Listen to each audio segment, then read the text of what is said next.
souvent ce que je dis à mes potes, c'est que je dis ma vie n'a aucun sens. Du jour au lendemain, je peux me retrouver avec, par exemple, là, il y a le DJ des Migos qui est à Paris, donc je suis en soirée avec lui, comme le lendemain, je me retrouve avec des super influenceurs français. 2 heures après, je vois le ASAP Mob, et en fait, ça n'a...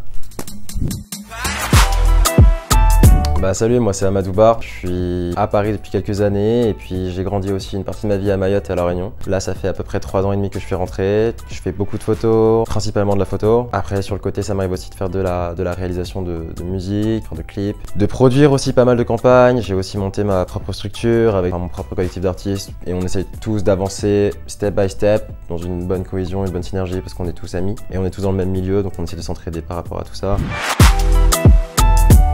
J'ai eu plusieurs vies, j'ai envie de dire ça. J'ai eu plusieurs vies, j'ai été sportif de haut niveau en athlé à La Réunion pour le coup pendant quelques années et puis auparavant j'ai aussi fait du rugby à Mayotte sur petite terre. Et puis voilà, et puis, donc là depuis quelques années moi je suis sur Paris, une vie un peu différente, ne serait-ce qu'en termes de lifestyle, d'opportunités, j'ai envie de préciser, c'est assez différent.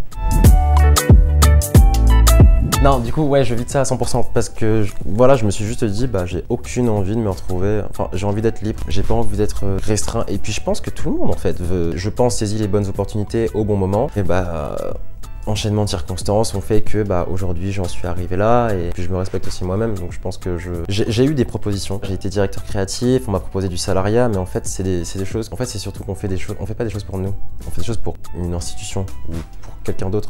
Donc en fait sur le long terme, finalement je me dis ok bon admettons on me propose d'être salarié sur peu importe hein, dans un métier artistique. Si j'arrête le métier, si je fais une carrière dedans, bah j'aurais jamais rien construit personnellement. Et donc je me dis bosser peut-être 10, peut-être 20, peut-être moins, hein, mais peut-être je sais pas moi, des dizaines d'années ou peu importe, bah c'est du temps que je perds pour moi. Je me dis bah non, peut-être que je meurs demain en fait. Donc bah, j'aimerais bien construire quelque chose en fait.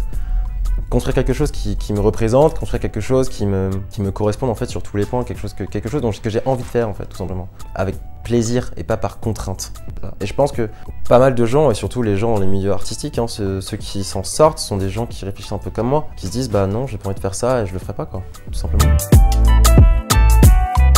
La première Fashion Week, j'étais pas du tout entouré de célébrités. Bon, je commence donc du coup non, je suis pas encore dans les meilleurs plans, mais pareil, si je sors de Mayotte, donc après ça de La Réunion, et puis je me retrouve à Paris, puis je me retrouve dans tous les hôtels super luxueux, t'es dans un film en fait, et tu dis ah ok, tu ne dors pas hein, par contre, tu ne dors pas de la semaine, un peu comme actuellement, tu ne dors pas de la semaine, puis même tu rencontres des gens du monde entier, c'est génial. Tu sors et puis tu arrives dans un événement et puis tu rencontres un gars qui va te parler en anglais, qui dit ok bah moi je viens d'Allemagne, tu dis ok d'accord bah j'en mets, et puis il te raconte ce qu'il fait, peut-être qu'il est dans la mode, peut-être qu'il est pas du tout dans la mode aussi. Ça dépend et juste tu rencontres tellement de gens différents et t'apprends en fait de tous ces gens là et ça c'est génial je trouve. Plus tard quand j'ai commencé à pouvoir côtoyer les célébrités, bah au début je me suis dit ah ouais, et puis en fait tu te rends juste compte que, enfin je me suis juste rendu compte que c'est juste des gens qui ont réussi tout simplement, mais c'est juste des êtres humains en fait. Donc au-delà de faire une photo avec toi, viens on te raconte-moi ton histoire, comment t'as fait et tout, parce que ouais, j'aimerais bien savoir comment t'as fait, parce que si toi tu l'as fait, t'inquiète je vais le faire. Donc vas-y raconte, et puis après bah soit en fonction des personnes c'est devenu des potes peut-être, ou après c'est peut-être juste des gens que je connais, mais c'est des gens qui t'inspirent et qui te motivent aussi.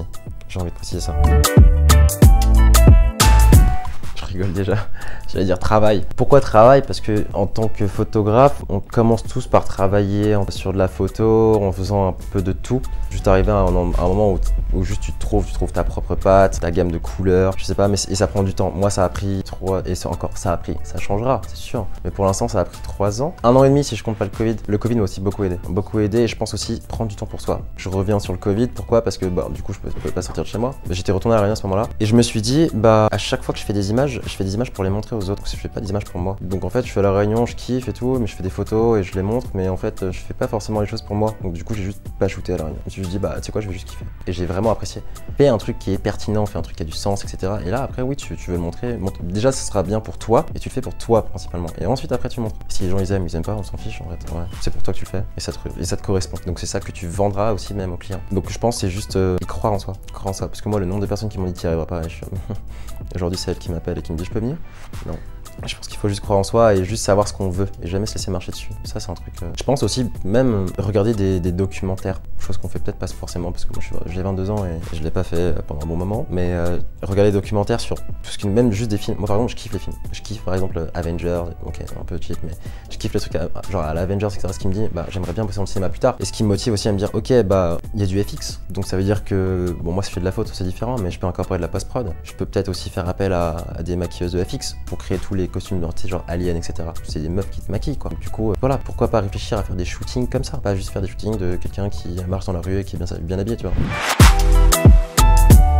J'ai été, je suis, je ne sais même plus. Mes mannequins, à mes débuts à Paris, parce que c'est une opportunité, enfin j'arrive, j'ai même pas de carte bancaire, donc il faut bien que je mange. Et le mannequin m'est un peu tombé dessus, donc du coup je me suis dit bon bah why not en fait, je suis photographe mais ça m'empêcherait pas d'être mannequin. Enfin je vois pas pourquoi ça m'en empêcherait. Et puis comme on l'a dit tout à l'heure, hein, c'est un peu plus à mes heures perdues parce que le mannequinat c'est bien, mais certaines fois on va plus se traiter comme un objet que comme une personne. Et ça c'est quelque chose qui me dérange profondément. C'est juste du manque de respect en fait. Donc c'est à dire que t'es un être humain comme moi en fait. Tu vas pas me parler comme ça. Et donc il y en a qui acceptent ça, moi j'ai une dignité que je garderai. Bon en général quand on me croise dans la rue, quand je rencontre quelqu'un, qu'on discute un petit peu, il me dit bon, toi t'es mannequin toi. Alors oui mais non. Oui mais non. Non c'est drôle, c'est drôle. Du coup le mannequinage je le fais plus quand c'est des projets qui corroborent avec mon book, je vais dire photographique, que ce soit des marques de luxe ou juste des amis en fait, tout simplement. Parce que je sais que je ne serai pas traité comme un objet, que bah, si je peux vous rendre service c'est avec plaisir. Ou juste des gens qui sont gentils. Même si le budget n'est pas forcément là, c'est pas grave. L'idée elle est cool, vous êtes cool, bah viens on fait un truc cool. Bah du coup c'était Yoart pour Bangani. C'est signé... Attends, la route.